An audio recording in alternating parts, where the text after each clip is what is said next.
జై శ్రీరామ్. శ్రీమాత్రే నమః. శ్రీ గురుభ్యో నమః. 2025 సంవత్సరం మార్చి 29వ తారీఖు షడ్గ్రహ కూటమి మీనరాశిలో చోటు చేసుకుంటుంది. ఈ షడ్గ్రహ కూటమి 6 గ్రహాలు మీనరాశిలో సంచారం చేయబోతున్నాయి. అవి వచ్చేసేసి నవగ్రహాల్లో రారాజు అయిన సూర్యనారాయణమూర్తి, అలాగే చంద్రభగవానుడు, వక్రించిన శుక్రాచార్యుల వారు, వక్రించిన బుధ భగవానుడు, రాహుదేవుడు ఆల్రెడీ అక్కడే సంచారం చేస్తూ ఉన్నాడు, మీనరాశిలోనే సంచారం చేస్తూ ఉన్నారు. శనేశ్వరుడు కూడా ఆ రోజు మీనరాశిలోకి అడిగిపోతున్నారు. అంటే ఇక్కడ మకర రాశి వాళ్ళకి ఏలినాటి శని ఎఫెక్ట్ తగ్గిపోతుంది ఈ రోజు నుంచి. అలాగే కర్కాటక రాశి వాళ్ళకి అష్టమ శని ఎఫెక్ట్, వృశ్చిక రాశి వాళ్ళకి అర్ధాష్టమ శని ఎఫెక్ట్. వీటిల్లోంచి ఈ 3 రాశుల వాళ్ళు కూడా బయటపడబోతున్నారు. శనైశ్వరుడు సంచారం గురించి మనం విడిగా మళ్ళీ మాట్లాడుకుందాం.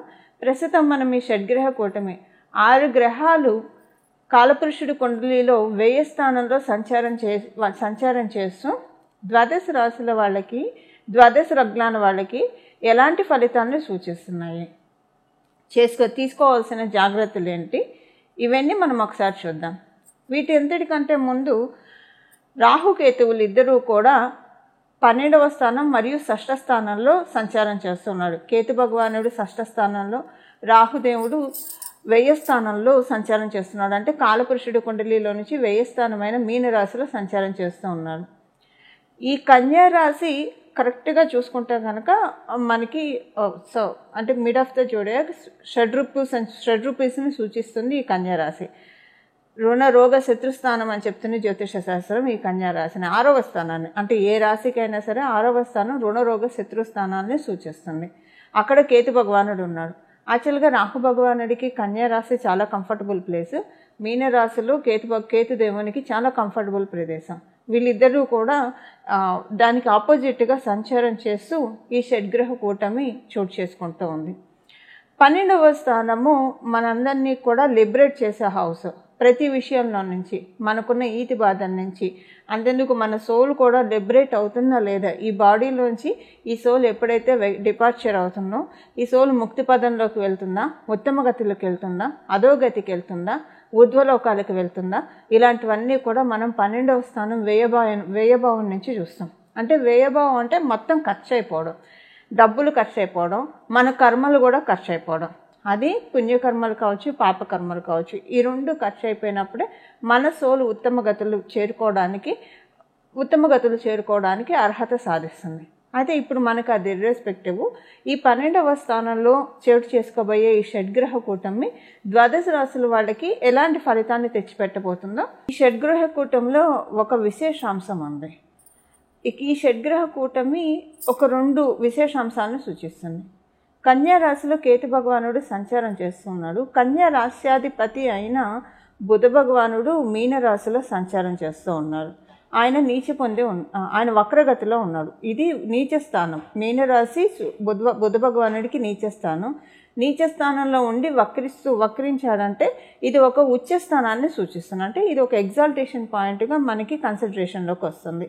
అలాగే ఇక్కడ పరివర్తన యోగం కూడా మీనరాశి అధిపతి అయిన గురు భగవానుడు వృషభ రాశిలో సంచారము, అలాగే వృషభ రాశ్యాధిపతి అయిన శుక్రాచార్యుల వారు మీనరాశిలో సంచారము. ఈయన కూడా వక్రగతిలోనే ఉన్నాడు. ఈయనకి అది ఎగ్జాల్టేషన్ పాయింట్, మీనరాశి ఎగ్జాల్టేషన్ పాయింట్. అక్కడ ఆయన వక్రంలో ఉన్నాడు. సో ఇప్పుడు ఈ గోచార గ్రహస్థితుల రీత్యా ద్వాదశ రాశుల వాళ్ళకి, ద్వాదశ లగ్నాల వాళ్ళకి ఎలాంటి ఫలితాలు రాబోతున్నాయో మనం ప్రతి ఒక్క రాశికి విడివిడిగా ఒకసారి మనం ఇప్పుడు స్టడీ చేద్దాం. సింహరాశిలో పుట్టిన వాళ్ళకి ఈ షడ్గ్రహ కూటమి ఎలాంటి ఫలితాన్ని ఇస్తుంది? మీకు అష్టమ స్థానంలో చోటు చేసుకుంటూ ఉంది. అష్టమ స్థానము సాధారణంగా అంటే ఎవరైనా బాగా జ్యోతిష్యంలో డీప్ రీసెర్చ్ చేసేవాళ్ళు, జ్యోతిష్యాన్ని ఒక తపస్సుగా భావించేవాళ్ళు, వాళ్ళ ముందు చార్ట్ పెడితే స్టార్టింగ్లో వాళ్ళు పంచమ స్థానం, నవమ స్థానం వీటి మీద దృష్టి పెట్టేవాళ్ళు అయినా సరే స్టార్టింగ్లో డెఫినెట్గా వాళ్ళ చూపు బాగా రీసెర్చ్ చేసేవాళ్ళు, జ్యోతిష్యాన్ని ఒక తపస్సుగా తీసుకున్న వాళ్ళు డెఫినెట్గా వాళ్ళ చూపు అష్టమ స్థానం మీద వెళ్తుంది. అంటే అష్టమ స్థానం అంత ప్రత్యేకమైన స్థానం. అష్టమ స్థానం మనకి లాంగువిటీని సూచిస్తుంది. మన జాతకంలో ఎన్ని యోగాలు ఉంటే ఏం లాభం? అనుభవించకపోతే ఏదైనా నిరుపయోగమే. సో మనకి మన జాతకంలో ఉన్న యోగాలన్నీ మనం తీసుకోగలుగుతామా లేదా అన్నది అష్టమ స్థానం మాత్రమే సూచిస్తుంది.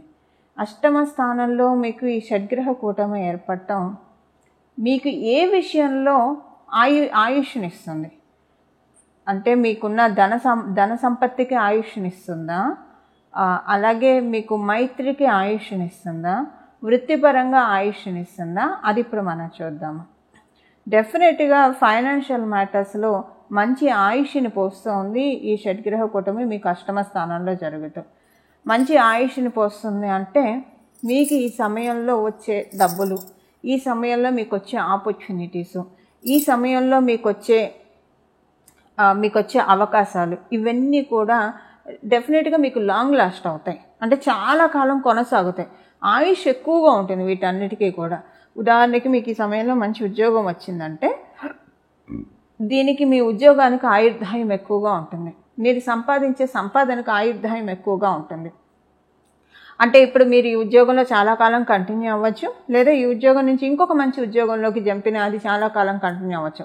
ఇలా మీకు చాలా మంచి ట్రాన్స్ఫర్మేషన్ ఫైనాన్షియల్ మ్యాటర్స్లో వస్తాయి.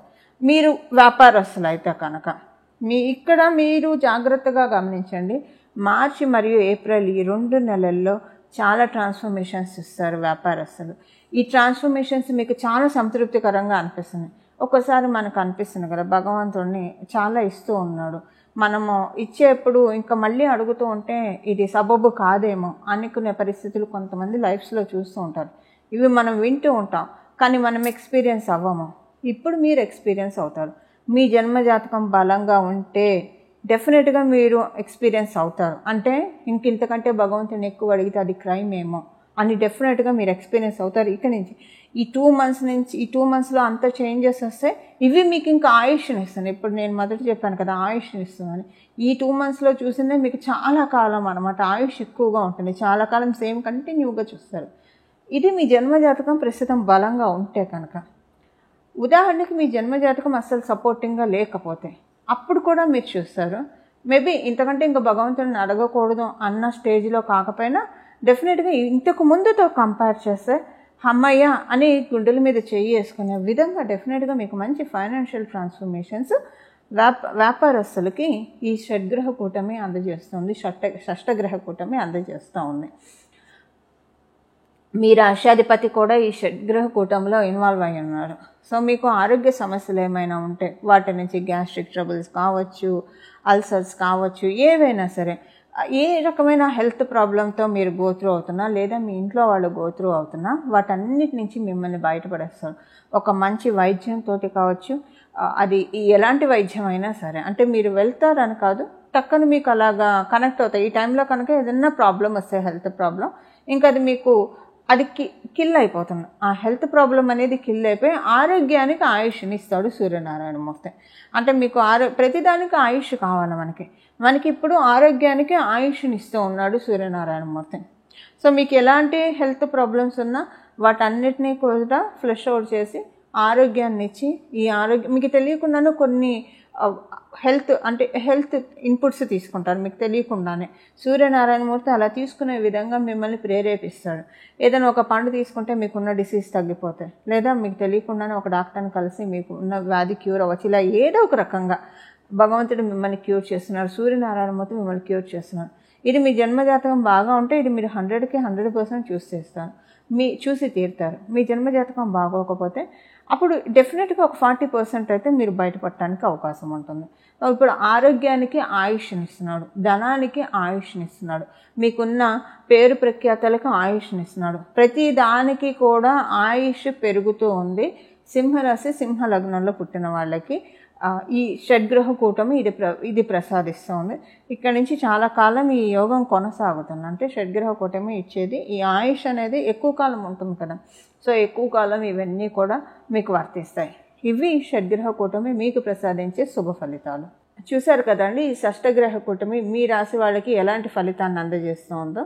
ఇప్పుడు మనం దీనికి చేసుకోవాల్సిన పరిహారం, ఏ పరిహారం చేసుకుంటే ఈ షడ్గ్రహ కూటమి యొక్క బ్యాడ్ ఇంపాక్ట్స్ మనకి రాకుండా అలాగే ఈ షడ్గ్రహ ఎప్పుడైనా సరే ఒక 2 గ్రహాలు కలిస్తే యోగం, 3 గ్రహాలు కలిస్తే యోగం, 4 గ్రహాలు కలిస్తే యోగం. ఎప్పుడైనా యోగాలు ఎలా ఏర్పడతాయి? ఒక గ్రహానికి ఇంకొక గ్రహానికి ఏదో ఒక రకమైన కనెక్షన్ ఉంటేనే యోగం వస్తుంది. కొన్ని గ్రహాలకు అసలు ఏ గ్రహంతో కనెక్షన్ లేకపోయినా కూడా యోగం వస్తుంది. అది ఎలాంటి వాళ్ళకు వస్తుందంటే మనకి వృషభ రాశి వాళ్ళకి, తులారాశి వాళ్ళకి, అలాగే కర్కాటక రాశి వాళ్ళకి, సింహరాశి వాళ్ళకి, మకర కుంభరాశుల వాళ్ళకి.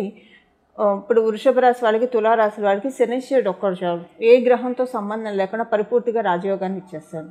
అలాగే కర్కాటక రాశి, సింహరాశి వాళ్ళకి మంగళ ఒక్కడు చాలు, అతనికి ఏ గ్రహంతో, మంగళకి ఏ ప్లానెట్తో సంబంధం లేకపోయినా పరిపూర్తి రాజయోగాన్ని ఇస్తాడు. మకర కుంభరాశుల వాడికి శుక్రాచార్యులు ఒక్కడు చాలు, ఏ గ్రహంతో సంబంధం లేకపోయినా పరిపూర్తి రాజయోగాన్ని ఇస్తారు.